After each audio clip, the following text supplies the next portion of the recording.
It's time to feel what you've been bottling up. Life in rural America isn't easy. The long hours, the constant pressures, the demands of the land, livestock, and family, it all takes a toll. We're tough and we've got grit, but somewhere along the way, toughness started meaning bottling up emotions and powering through. But here's the truth. That strategy, it's not working and it's poisoning us. Maybe you've noticed and maybe you haven't, but the numbers don't lie. We're breaking down and it's showing up in our bodies, our relationships, and in the rising suicide rates in agriculture. You don't have to carry any of it alone. There's another way. If you're ready to stop being weighed down and start moving forward, my one-on-one good movement guidance is now open.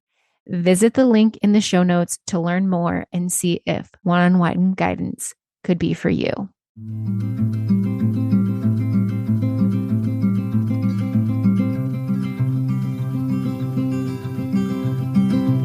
I'll carry you, you carry me, we'll help each other through it. Come on and see, good movement draws good movement.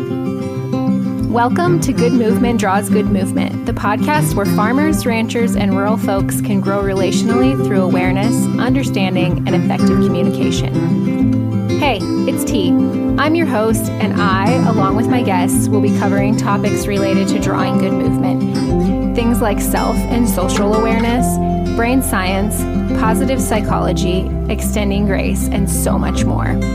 We'll share tools that can help you understand why you are the way you are, why others are the way they are, and how you can use that to step out of self-told lies with grace and compassion to draw good movement in conversations, relationships, and life in rural America. Let's go draw good movement. Welcome back to the Good Movement Draws Good Movement podcast. I am not recording from my little air quote podcast recording studio, which is just the office in our house in the Sandhills of Nebraska today. I am actually sitting on the back deck of a cute little Airbnb in Duck Creek Village, Utah, because I was asked to speak at a Women in Ag event here or near in and around this area. It would have been last night. And that was just for the ladies. And then again at workshop this morning that there was mixed men and women. I will say that I was going to try to record this episode before I left, and this was not going to be the topic. I had something else in mind, but I decided to change it. Anyhow, I was going to record before I left so I didn't have to pack any podcasting gear, but we weaned calves and we moved cows away, and it was just really busy. And so moral of the story is I didn't get this episode in the can before I left. So I had to pack my podcasting mic, which did require additional screening as my carry-on bag went through TSA. So that was fun. But here we are. And it's just kind of a cute little area. But I was asked to speak on the topic of building strong relationships on your cattle operation through communication, which if you're a longtime listener, you know, is right up my alley. I love doing presentations like this. And this kind specifically because it's more workshop style and it's engaging. Like I ask questions to the audience or the people there, and I expect them to give me answers. And I ask them to ask me questions. And that is where I thrive. I absolutely love answering questions about how we process emotions, how we can communicate better with each other, how we can help the younger generation come up, how we can reach the older generation that doesn't always want to open up with us. I love all of those questions. And there was a couple of recurring themes across last night and this morning. And one of those was, how do I communicate in a faster paced, in more intense circumstance, like in the sort alley? How do I communicate with my people who some of them are really good and they know right where to be, and some of them not so much. How do I communicate in those moments? And to that, I have a few things that I suggest. The first thing is don't try to communicate in the heat of the moment unless you yourself have your emotions regulated and in check. And what I mean by that is if you are angry, your response is going to be angry. And I'm not saying don't be angry at the situation. You can be angry at the situation. And then you need to acknowledge your anger and get curious about why you're angry. Why is this causing you to be angry? Is it because you're on time constraints? Is it because you've been over this 100 times and that person should know where they need to be? Is it because you woke up late this morning? Is it because, it could be anything, but ask yourself what you are angry about and then get curious about ways to move forward through it. So if you can't do that in the sort pin, wait until after everyone is out of the sort pin and has a chance to calm down, and then go to the person who is having trouble being in the spot they need to be in. And like I say to them, hey, I noticed that you get really nervous here, or you freeze here, or whatever it is. Say, I noticed this. And I'm wondering what's going on. Are you feeling too much pressure? Is there something that I can do to take some of that pressure off? Ask those honest questions. And an honest question, again, is one we don't know the answer to.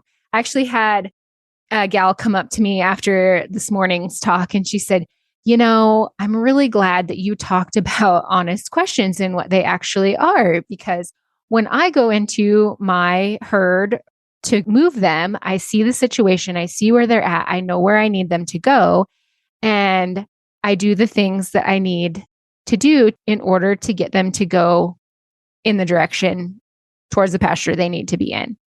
And she goes, if I'm being honest, I will do that with humans. I know where I want the conversation to go. And so I will ask leading questions in order to get where I want to go, instead of asking the honest questions that I don't know the answer to. And I thought, you know what? And I told her this, I'm like, that is excellent self-awareness, that you can be aware enough that you do that. And so all that, I told that story to say this: ask those honest questions of your people in order to gain knowledge and find a way forward that you can help them with, or that you can both move forward with. So in the heat of the moment is not a great place to pipe up and say, what the crap is going on? Why can't you be where you're supposed to be? Those might be honest questions, but the tone is different. And so you want to approach it when you're both calm.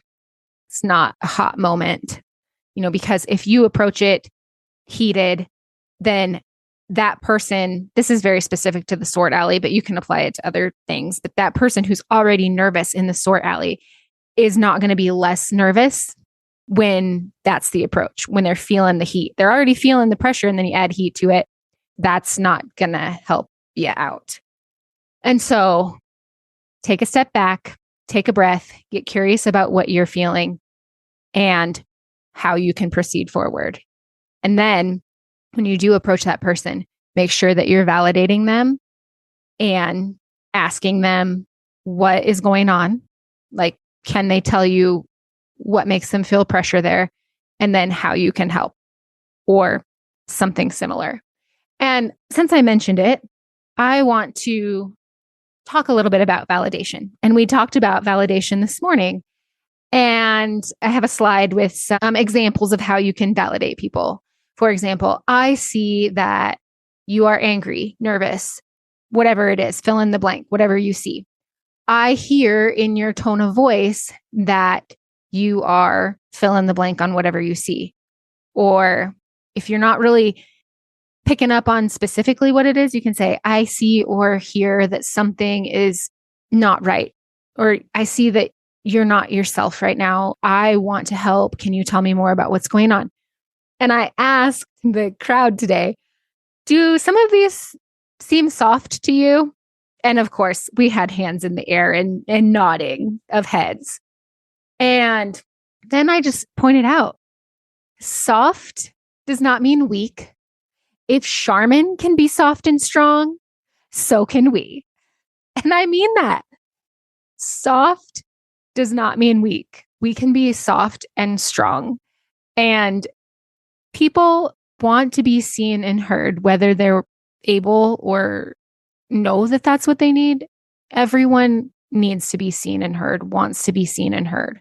And so I've decided that in these upcoming solo episodes, we're going to have a little series on validation and what it actually means and what it looks like and how to seek the validation that you're looking for, or how to get the validation that you're looking for. But that's not today. That's in another episode. One of the other recurring themes that came up in the questions was, how do I get other people on board with good movement and improving communication? And if you listen to episode 24 with Tom and I, how can I get others to do the personal growth work? It's kind of in this same vein. And my answer to them is, whenever someone asks, how do I get my husband to do this work? How do I get my dad to do this work? How do I get my kids to come on board and do this work? My answer is the same across the board. The best way to get other people to do the work and draw into good movement is to do your own work. And your good movement in doing your own work will, by default, draw good movement from those around you. It's like Danelle Whistler said in our episode, when I am well, that splashes onto my people. It's the same idea, same concept. Good movement draws good movement.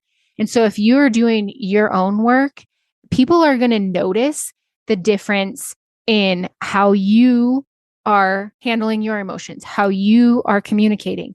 And they're going to learn from that, because we as humans learn best through imitation. So telling someone something, unless they have an open mind and they're ready to learn, is not going to be as impactful as you showing them how. And we show people how by doing our own work.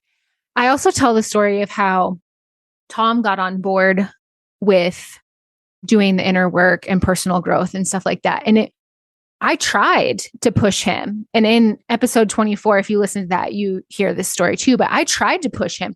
I used Enneagram language. I talked to him about, well, you should do this. And that didn't work. He eventually told me to stop.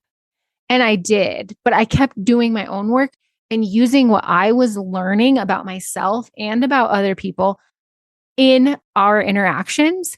And then slowly but surely he came on board, and now he's doing the work right along with me. But it didn't happen because I kept pushing and pushing and pushing.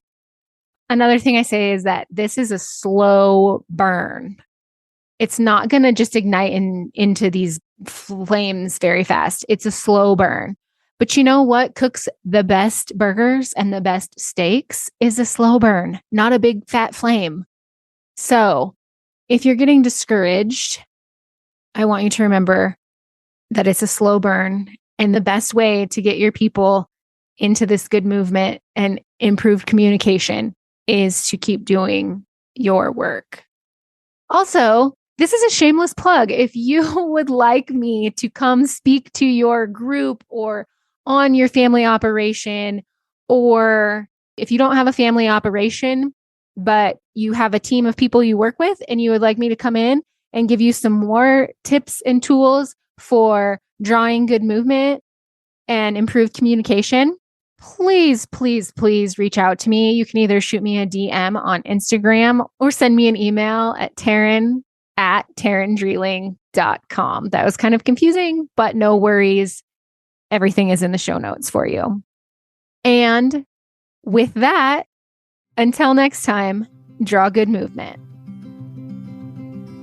Thanks so much for tuning in. I'm so grateful for you. If you found value in this episode, I'd love for you to share with others who might also benefit from tuning in. Share by word of mouth, send it in a text, take a screenshot and post it on social media, or share however you prefer. And if you haven't already, hit the follow or subscribe button so you never miss an episode. Until next time, draw good movement.